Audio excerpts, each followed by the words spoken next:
Good morning, YouTube.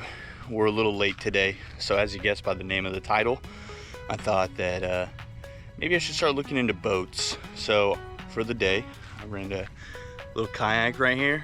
We're gonna go out here in E.G. Simmonds Park on the kayak, see if we can snag us a fish today. All right, YouTube, so I'm just taking one rod and reel, a little bag of stuff. I'm keeping it light today. This is my first time kayaking in this park.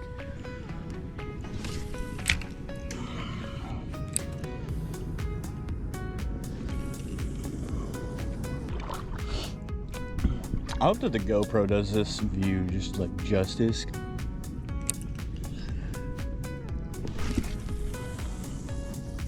Something big over there.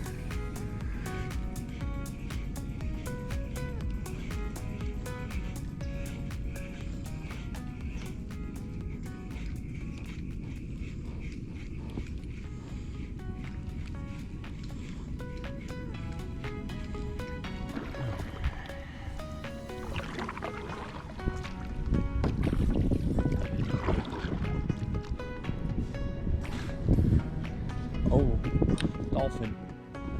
Dolphin right here in front of me. How cool is that? See if he comes back up next to the boat or anything. He gone. He's going the other way. Right out here eating. So there you guys go. That's kind of what I'm using. He's got a little orange nose on him. Bone color is better. But it's okay. We're about to switch to a paddle tail anyway. It's like covered in the scent or something, so it's gonna want this. So what are you trying to do? I do want to talk about the title of the video. And I mean, you can see already why I think me and Danny should buy a boat. I've already covered 90% of this cove. It would take me hours to walk everything I've just paddled, let alone have it like a little trolling motor to go up and down in these mangroves. So it's an idea that we have. I want a boat. I think Danny would be excited if she didn't have to walk in the water and through all the bugs every time. But then, you know, a boat comes with its own other problems. So anybody who has a boat, leave me a comment down below. Let me know, you know, is it worth the headache? Should I just buy a kayak and put it in the back of a truck? The only downside to that really is that Danny can't ever go with me unless we buy two. I mean, might as well buy a boat at that price. I mean, kayaks aren't cheap either. Kayak like this might be cheap, but like a setup kayak where I can actually have like a little walk around platform and stuff, they're usually a little bit more pricey. I think we're gonna paddle over there soon, straight ahead of me, like where my bow is pointing. I'm definitely interested to hear you guys' comments though, of, you know, did you buy a boat, made your fishing experience better? You bought a boat and, you know, you had to spend another $1,000. I mean, that's what boat literally stands for, is break out another $1,000. What about you John Skiff guys, you know? You John Skiff guys that run saltwater?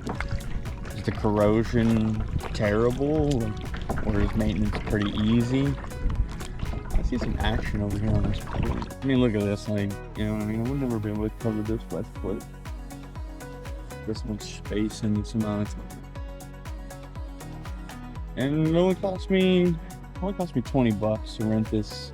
I watched a couple boat tip videos, and you know, if you guys have any tips for me about buying a boat, or, you know, when to buy a boat, when's a good time to buy a boat,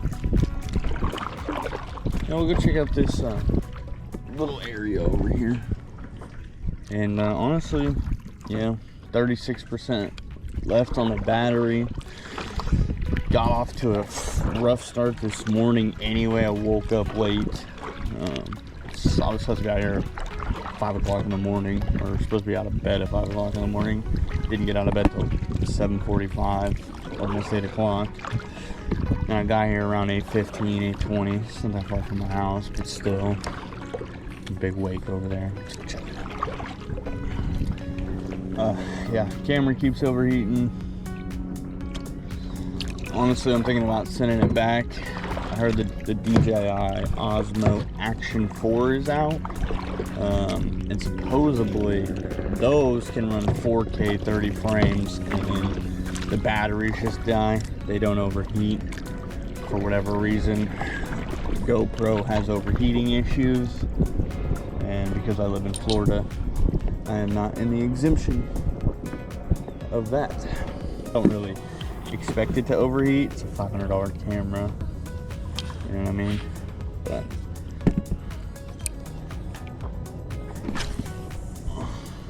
laced it.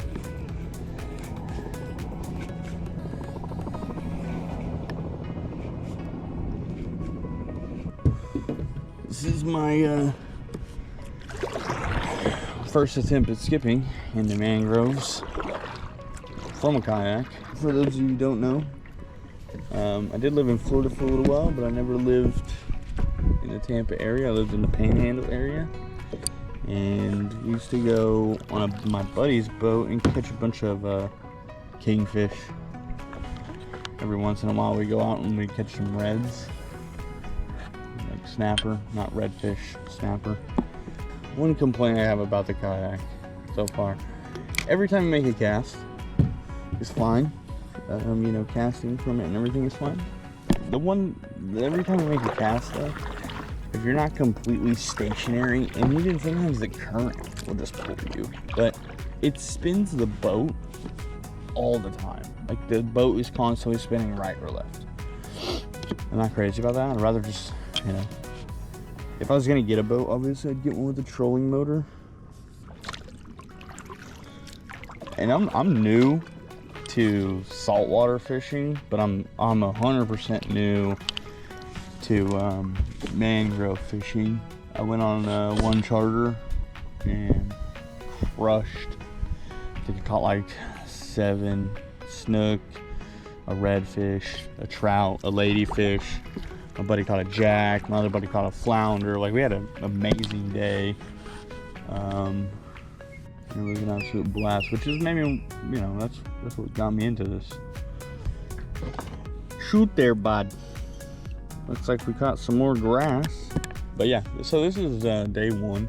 This is a 2-day. I'm gonna do 2 days this weekend of fishing and commentary. Me and Danny are gonna go tomorrow to a little pond that we've caught some bass in before. I think we're both just kind of tired of not catching fish. And we know where some fish are that are, you know, real easy to get to. Conveniently placed for us little dinks, and nobody ever goes out there. That little bird just tried to steal my freaking lure, dude. Get out of here. But this was really just more of a sight discovery for me today. Like I said, me and Danny have been out here 5 or 6 times, and every time that we're out here we catch nothing. I mean, we catch, I'll hook her up with like little sabiki rigs, or, you know, like little things. We'll catch bait fish, but as far as like a good sized snook or a nice red trout, we haven't caught any of that out here. We haven't even caught ladyfish, and ladyfish pretty much eat anything. So I think a poor man's tarpon. That's what I would love to get into. I'd love to find just like a, you know, a 40-pound junior tarpon. I've got the combo for it. So I guess we'll talk a little bit more about the title of the video. I think I'm just gonna paddle back, call it a day. GoPro's dead. We've got 18%, so I don't want to strap it onto my chest. I might come back out after by myself and just hit up some little spots, just find little holes and stuff. Also, if any of you know what these like little, they look kind of like gar, but they're like pencil shaped. They're about the size of a pencil.